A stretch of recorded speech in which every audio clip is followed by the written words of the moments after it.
ang panalangin ni Jonas. Nabasa natin yan sa verse 1 to 9. Subpoint po, panalangin ni Jonas para sa kanyang kalagayan. Ano po ba ang kanyang kalagayan sa mga oras na yon?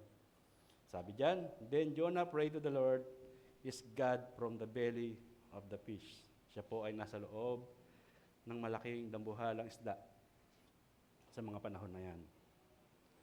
Ang huling talata na binasa po natin sa chapter 1 ay sinabi po ng ating Panginoon, at hinanda na ng Panginoon ang isang malaking isda upang lamunin si Jonas.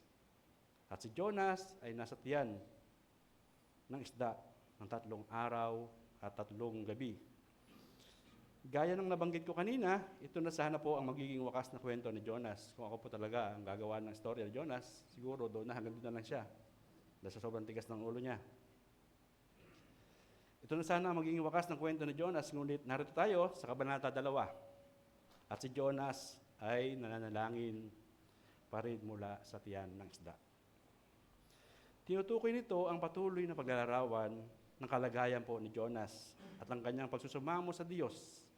Kahit sa kalaliman ng kanyang pagsubok, ang kwento ni Jonas ay hindi nagtatapos sa isang simpleng kaparusahan, kundi sa isang pagkakataon ng pagsisisi at pagninilay. Yan. Dan nakita po natin si Jonas ay nagsisisi at nagninilay sa kanyang kalagayan. Sa ating pagbabasa ng Biblia, maaring marami tayo makita ng mga kwento ng mga karakter na dumaan sa matinding pagsubok at kalagayan, na sa kabila ng lahat ng ito ay nahanap ang kanilang landas patungo sa pagbangon at pag-asa. May mga tao sa Biblia na tila na hindi na karapat-dapat na magkaroon ng pangalawang pagkakataon, ngunit sila ay nagkaroon ng bagong buhay at pagkakataon. Sino po naiisip nyo na maaaring mga karakter sa Biblia na hindi na dapat pagkalooban ng pangalawang pagkakataon? Isang halimbawa na lang po, si Haring David. Siyempre marahil, alam po natin ang buhay ni Haring David. Sumunod, si Pedro. Alam po natin si Pedro na pinagtinakwil niya o pinagkanulo ang ating Panginoong Hesus. At siyempre, higit sa lahat, ang pinakamatindi ay si Saul ng Tarsus na naging si Pablo. Kung ating pong matatandaan, last week, natalakay po ni Pastor Nobem ang Acts. Kung ano po ang mga ginawa ni Saul o Pablo. Kung ating isipin, masyadong pinahirapan niya ang mga lingkod ng ating Panginoon sa Acts. Yan. Ang mga karakter na yan at marami pang iba sa Biblia ay nagpapakita po na sa atin na kahit na ang mga tao ay may pagkukulang at pagkakasala, ang Diyos ay may kakayahang magbigay ng pangalawang pagkakataon at magbigay ng pag-asa.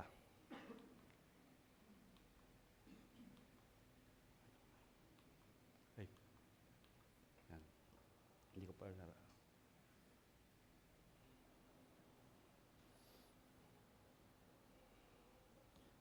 kahit sa mga pinakamadilim na kalagayan, ang bawat isa sa kanila ay nagsilbing paalaala sa atin na walang sitwasyon po na labis na mahirap para sa Diyos na hindi mapagtagumpayan.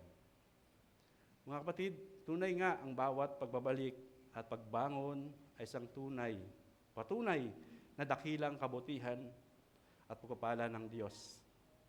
Sa kanyang walang hanggang awa at pag-ibig, pinapalakas niya tayo at tinutulungan tayong magtagumpay sa kabila ng mga pagsubok.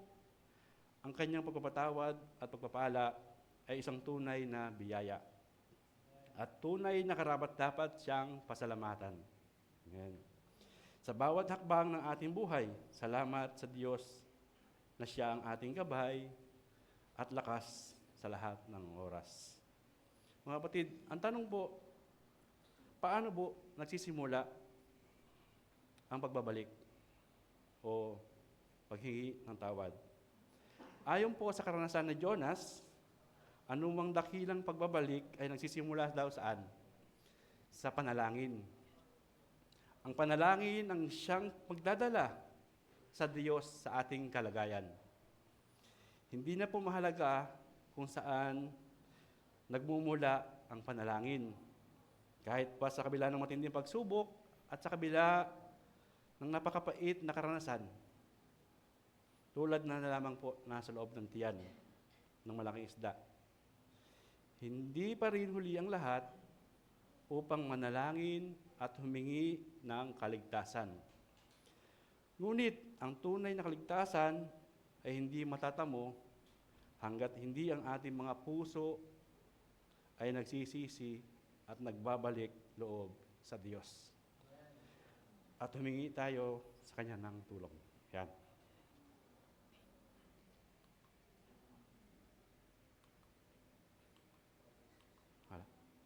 Anak, please.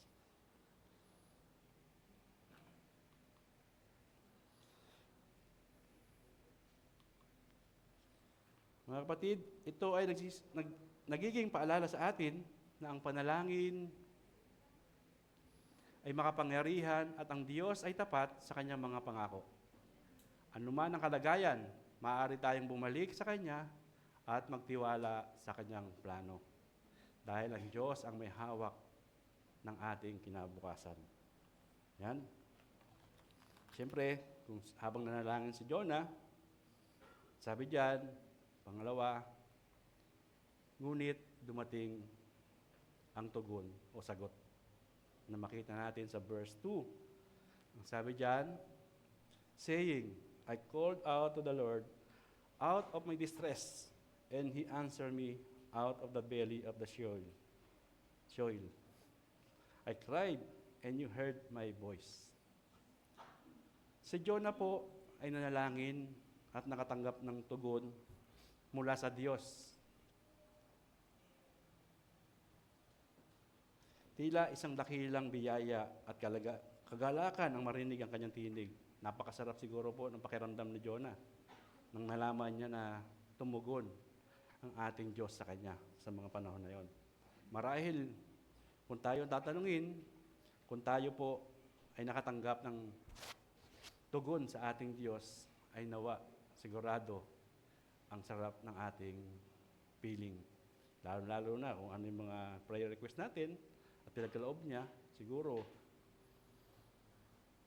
example na lang, pag manliligaw, di ba? Pag sinagot, tuwan-tuwa, parang ganon siguro ang pakiramdam na nalaman natin na tumutugon at sumasagot sa atin ng ating Diyos. Yan.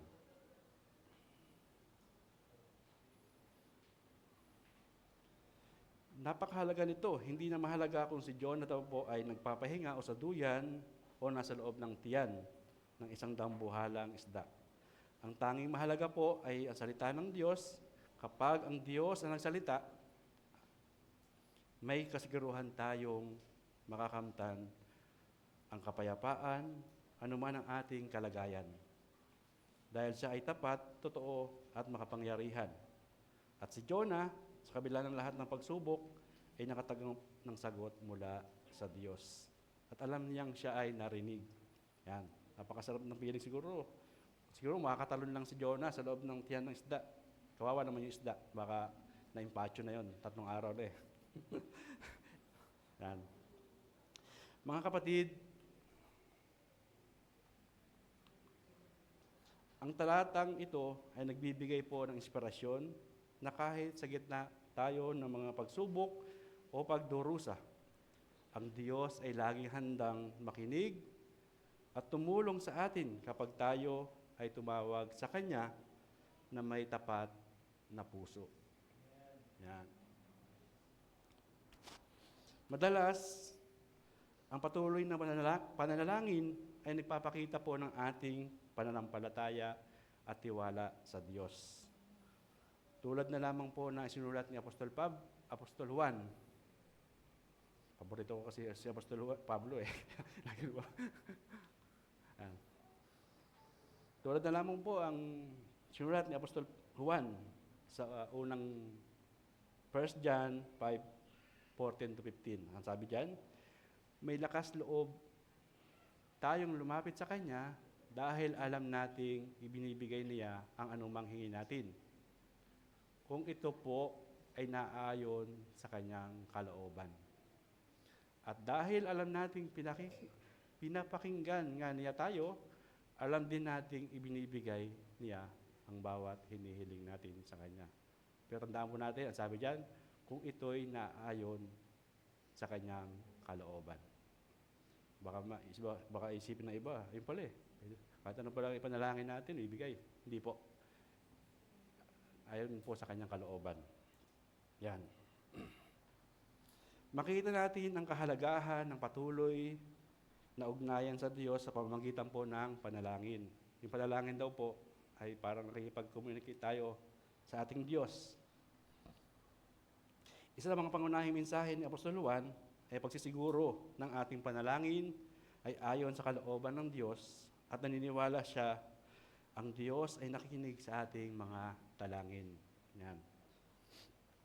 Ang patuloy po na panalangin sa isang paraan ng pagpapalalim ng ating relasyon sa Diyos at nagpapakita ng ating pagnanais na maging malapit sa Kanya. Tinutukoy din ito bilang isang tanda po na tunay na pananampalataya. Tama naman po, di ba? Kung tayo po ay nananampalataya at hindi tayo nanalangin sa bawat araw ng ating buhay, maaaring hindi po yung pananampalataya ang nasa ating puso. Yan.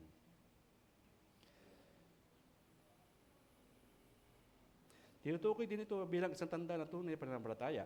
Ang hindi mawawalang pag-asa at patuloy na paghiling ng tulong at gabay mula sa Diyos sa kabila ng mga pagsubok sa ating buhay. Mga kapatid, ang mahalaga rin na magkaroon po tayo ng malasakit sa kapwa natin at ipagdasal sila. Ganito rin po ang tinutukoy ni Apostol Juan na ang mga ating panalangin ay hindi lamang tungkol sa atin, kung hindi pati na rin sa iba. Huwag po tayong makasarili. Yan. Manalangin din po tayo sa ating mga kapatiran at sa mga ibang tao. Yan. At ang pangatlong subpoint po, yan. Sabi diyan, ang pagninilay ni Jonah tungkol sa kanyang kalagayan. Siguro dito, iniisip na ni Jonah kung bakit siya nandun sa kanyang kalagayan na yun. Sa verse 3 to 6, medyo mahaba na po. Nabasa niyo naman po siguro. Sa tagpong ito po, ay naglalarawan si Jonas ng kanyang karanasan sa loob ng malaking isda. Sa mga talatang ito, ipinapahayag po ni Jonas ang kanyang pasasalamat at pananampalataya. Matapos niyang maranasan ang matinding pagsubok sa kanyang kinaharap. Ang hirap siguro nun, parang dahan-dahan ka sigurong nawawala ng hangin sa loob ng tiyan. Siyempre po, hindi natin dapat kalimutan na minsan ay hinahayaan po ng Diyos na tayo ay mapunta sa kalaliman o sa mga ganyang sitwasyon. At kung ating iisipin na maaaring ang mandaragat ang naghagis kay Jonah, ngunit alam niya na sa likod ng lahat ng ito ay pinahintulutan at ginabayan ng Diyos. May takdang lugar at oras ang Diyos para sa kanyang propeta.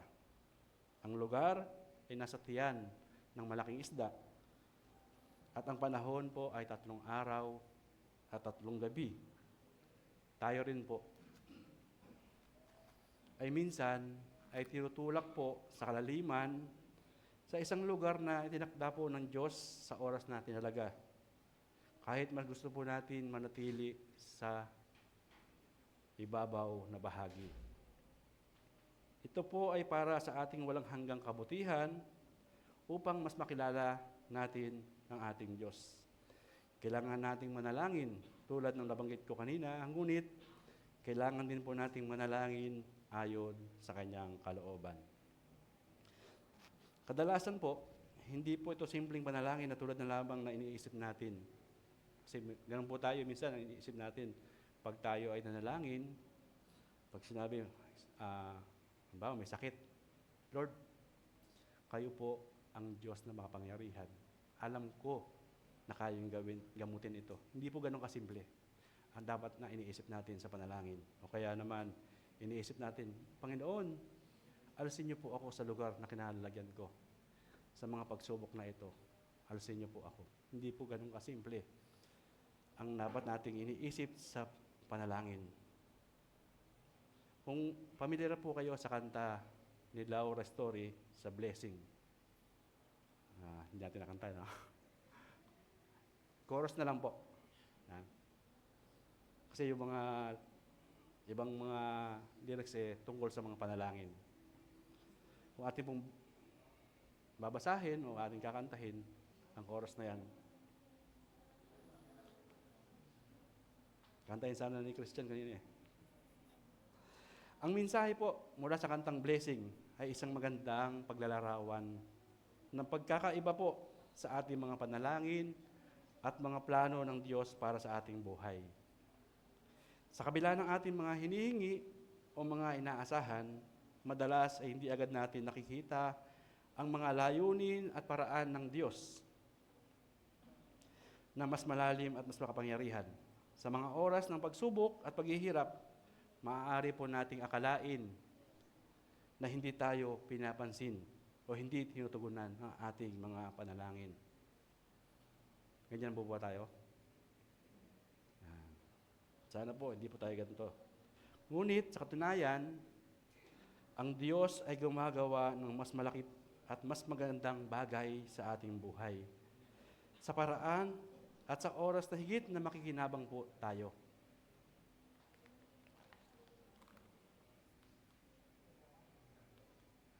Mga kapatid, ang kanyang mga biyaya ay hindi laging sumasalamin sa ating mga nais. Ngunit sa mas mataas na layunin na magdudulot ng tunay na pagpapala at paglago sa ating spiritual na buhay. Ang pahayag po ni Jonas sa talata 3 o verse 3, "All your waves and your billows pass over me." Ayun ay maaari matagpuan din po natin sa aklat ng mga awit. Particular sa verse 40, chapter 42:7. Sa katunayan po, ang karamihan sa panalangin ni Jonah sa chapter na ito ay parang hango mula sa mga kasulatan ng awit. Ang ganitong paggamit ng mga talata mula sa awit ay nagpapakita po ng mas malalim na pagkakaugnay ni Jonah o Jonas sa mga naunang kasulatan. At ang pagninilay ng kanyang kalagayan sa gitna ng kanyang matinding pagsubok. Yan, nakita natin na bagamat alam pala niya ang lumang tipan, ay siya pa rin ay tumakbo sa chapter 1, di ba? Kung ating babasahin ang buong chapter na to, ay may halos pagkakatulad sa ibang awit. Yan. May mga pagkakataon po sa ating buhay na sunod-sunod po ang pagsubok. Tayo po ba ay may mga pagdaanan sa mga oras na ito? Meron ba tayo mga pagsubok o mga hamon na pinaglalabanan sa mga oras na ito? Huwag po tayong matakot, mga kapatid. Ngunit tandaan po natin na kapag tayo po ay dumarating sa mga mahirap na sitwasyon, ito po ay may dahilan. Lagi po natin iisipin, ito po ay may dahilan.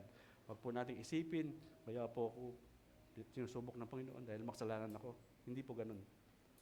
Baka pwedeng sa iba, kaya sila sinusubok dahil sa kanilang mga kasalanan. Consequence ba, kung tawagin.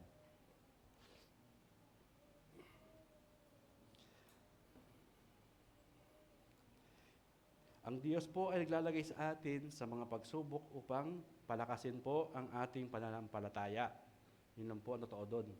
Nais ng Diyos na patagin ang ating pananampalataya para kung dumating man ang bagyo, ang unos ng ating buhay, tayo po ay matatag. Yan. Ang mga hirap na dinaranas natin ay maaaring magmukhang paghihirap. Totoo naman po yun, di ba? Akala natin ay mahirap talaga. Pero ito po ay mga biyaya na nakatago sa anyo ng pagsubok, mga pagpapala na magdadala ng lakas at pag-asa sa ating buhay. Blessing in disguise kung tawagin nga. Ayon sa kanta ni, yan. At ang Pangatlo na ba? Subpoint. Pang-apat. Tutuloy po tayo. Medyo mahaba po ang subpoint ng chapter, unang puntos po natin.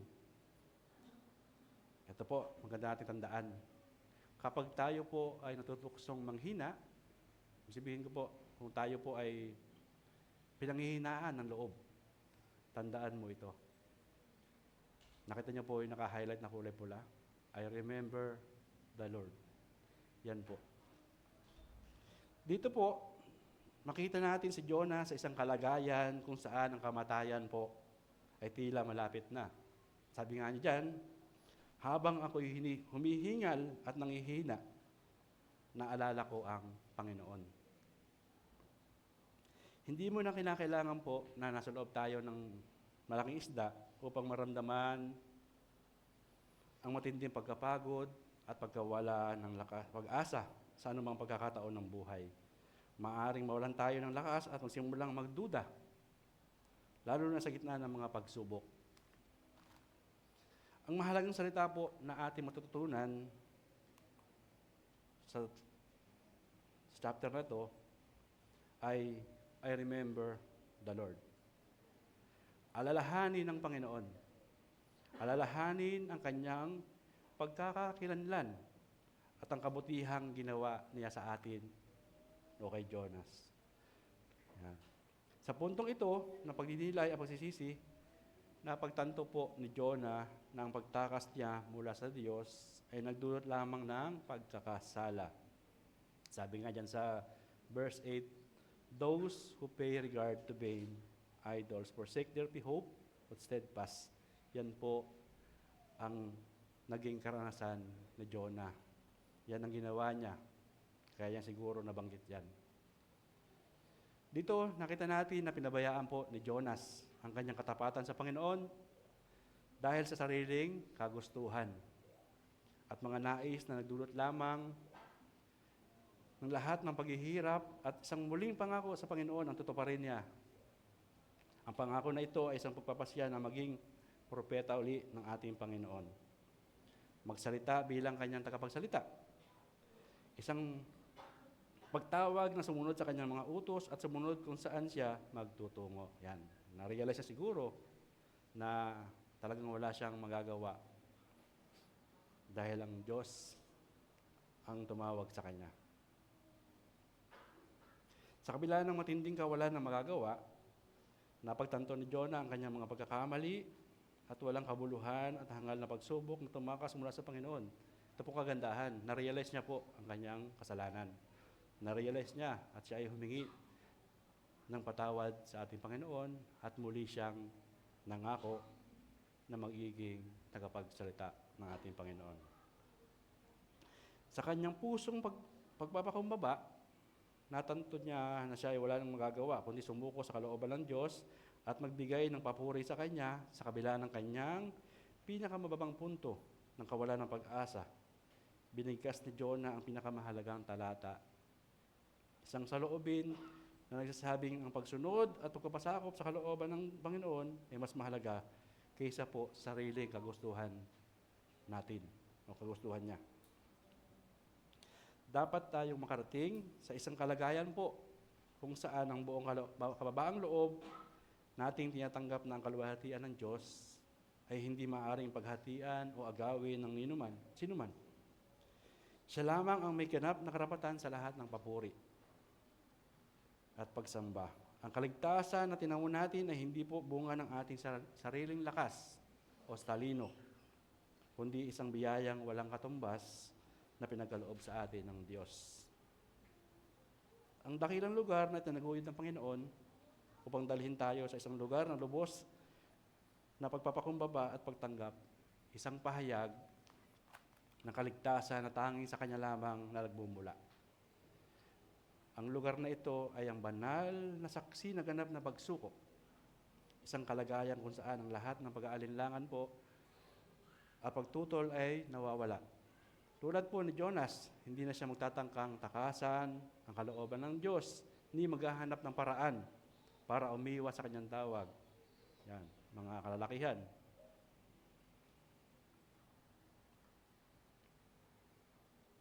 mahirap pala umiwas sa natas sa atin. Hindi niya pagkakait ang kanyang pandinig sa Diyos, bagkus buong pusong tinatanggap at tinutupad ang pangako sa Panginoon. Dinala siya sa pinakamababang kalagayan. Huwag na po natin hantayin na ilagay tayo sa pinakamababang kalagayan ng ating buhay bago natin ma-realize kung gaano kahalaga ang ating Panginoon. Sa isang sitwasyon ng kahinaan at kawalan kung saan ang tanging magagawa na lamang ay tanggapin at yakapin ang dakilang katotohanan ng kanyang kalooban. Sa reflection po, sa mga oras po ng kagipitan o pagsubok, ako po ba ay lumalapit sa Diyos sa panalangin at nagtitiwala sa kanyang kakayahang iligtas ako, o naghahanap ako ng aliw sa ibang mga bagay? Paano ko mas maiiwasan ang mga walang kabuluhang Diyos-Diyosan sa aking buhay at may pagpatuloy ang aking pangako na magpuri at sumunod sa Diyos, lalo na kapag siya ay sumagot sa aking panalangin. Yan. Yan po ang aking iiwan sa inyo. Ayan ba'y magbibigay sa atin ng kaliwanagan. Yan. Sa ating pagtatapos, sa point 2, yan, medyo maikli na po ito. At mabibigyan po natin ng tamang oras ang ating pagpupulong mamaya. Para hindi po tayo gutumin. Ang kaligtasan po ni Jonas. Yan. Talaga po, tinansya ko po yung oras. Kagabi po, pinaractice ko to. Sa bahay, 30 minutes. Sabi kasi ni Helen, dapat iklian mo lang para may meeting tayo.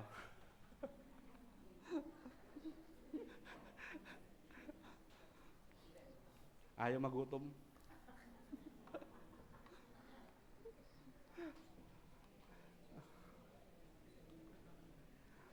Yan. Kaligtasan ni Jonas sa verse 10. Ang habag at pagliligtas ng Diyos.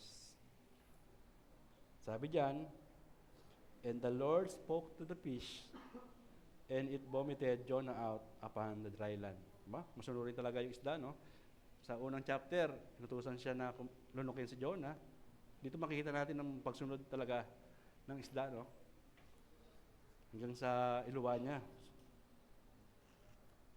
Sa pangwakas po, makikita natin ang isang makulay na larawan ng kabutihan at katapatan ng Diyos sa pamamagitan po ng isang masunuring isda.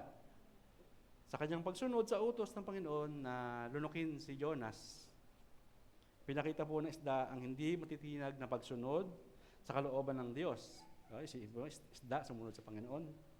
Tayo pa kaya?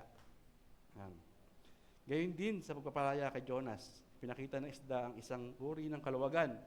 Siguro marahil, ang unang-unang matutuwa rito sa pagluwa ng isda ay yung isda. Kasi ikaw ba naman 3 araw na impatyo ba tawag doon? Yung hindi natunawan. Ang hirap ng pakiramdam doon, no? Yung na-impatyo ka. Hindi ka makatulog. Parang hindi ka matunawan. 3 araw, 3 gabi pa naman yun. Siguro yung isda, ganun lang ganun sa dagat yun.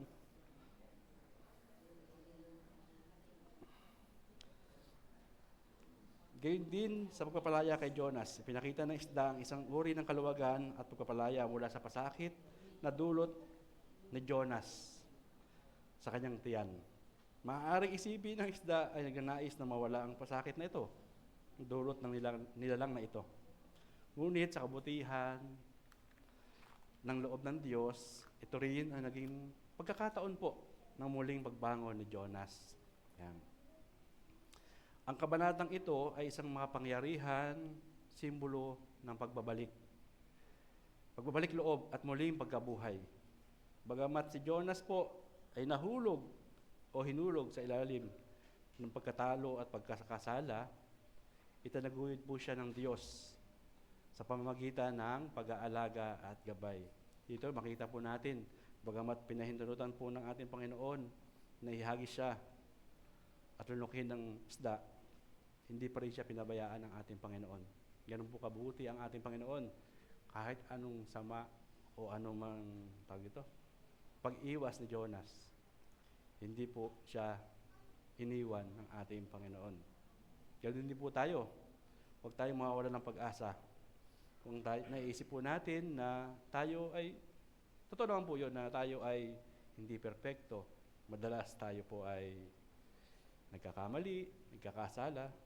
Huwag po tayong panghinaan ng loob na muling manumbalik sa Panginoon.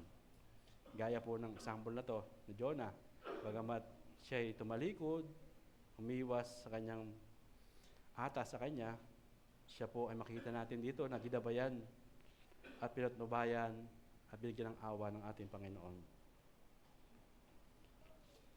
Yan. Sa kabila ng lahat ng pagsubok, muling tinulungan ng Diyos si Jonah na makabangon at magbalik loob. Sa ganitong paraan, pinakita ng Diyos ang kanyang walang hanggang biyaya at kakayahang magbigay ng bagong simula sa mga taong humihingi ng tawad at muling nagsisisi. Yun ang pala ang dapat natin gawin. Tayo ay humingi ng tawad at muling magsisi. Diba? Totoo naman po talaga yan, di ba? Kung ikaw po ay may nakaaway o bilang isang tao, pag nakaaway ka at humingi ka ng tawad, siguro, matigas na siguro yung puso ng taong yon kung hindi ka papatawarin. Di ba? Pero, masarap sa pakiramdam na ikaw po ay humingi ng tawad. Yan. Ganun po ang tinuturo sa atin ng ating Panginoon. Bagamat tayo ay hindi perpekto, hindi talagang madalas tayo ay nagkukulang. Lalo-lalo na kami, mga elder, minsan pag may gawain, tinatamad. Yan. Pero sa awa ng Diyos ay nagpapasalamat ako na patuloy na pinagkakalaban ako ng kalakasan. Yan. Kung ang Diyos ay ating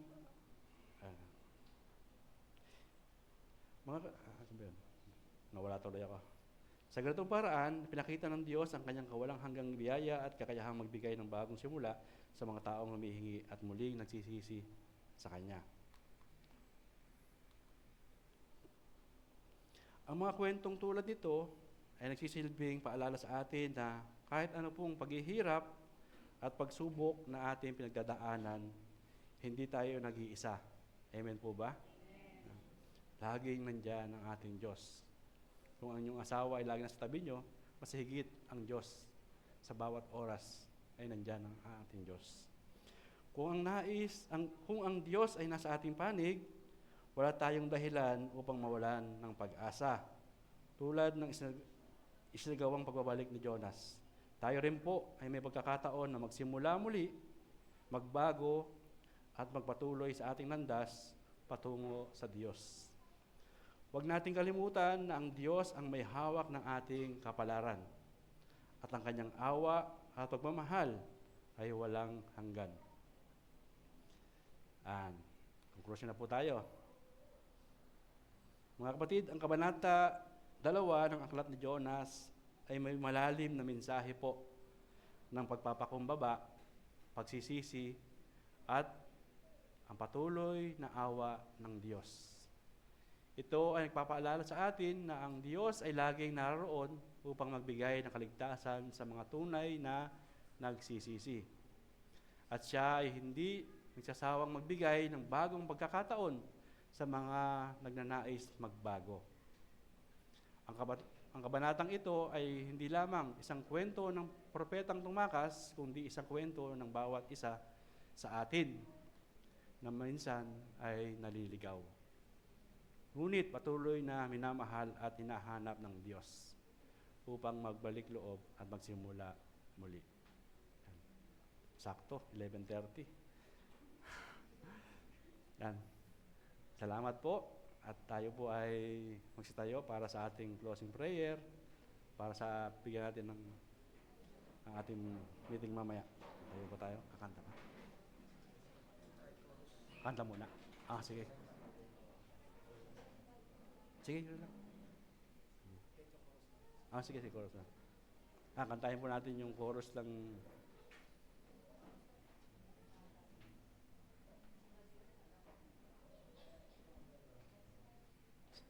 Sino kakanta?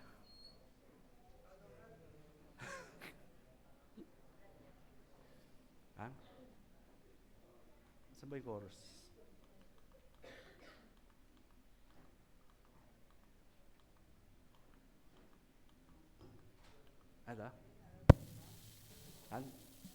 Kantahin po natin ang chorus ng blessing.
Minsan, Panginoon, dalas po kami ay nagkakamali.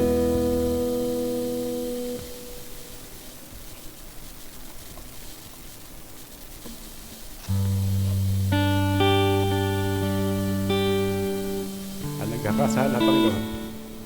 Salamat, Panginoon, sa buhay ni Jonas na naging isang aral po sa amin sa umagang ito. Salamat po sa pagmamahal na minsan hindi niyo kami iniwan. Salamat, Panginoon, nawa ang bawat mensahe na aming narinig sa umagang ito ay baunin namin sa pang-araw-araw ng aming mga buhay. Salamat, Panginoong Diyos, sa kabuuan ng gawain ito na hindi niyo ako iniwan, O God, at patuloy na pinagkalooban ng lakas, Panginoon. Salamat, Panginoon, nawa ang bawat isa po sa amin dito ay inyong pagpalain, Panginoon, sa buong araw na ito. At samahan, Panginoong Diyos, sa aming mga gagawin. Ngayon din, Panginoon, sa aming mga pag-uusapan mamaya, O God, sa aming mga pagbibitingan, Panginoon. Nawa, Panginoon, ay samahan niyo po kami, Panginoon. At nawa ang bawat isa ng mga bagong set of leaders ay inyong patnubayan, Panginoon, sa panabagong yugto ng kanilang mga buhay, O God. Sa umagang ito, Panginoon, pinupuri ka namin, pinapasalamatan, Panginoong Diyos, sa umagang ito, sa pangalan ng aming Panginoong Hesus. Amen. Amen.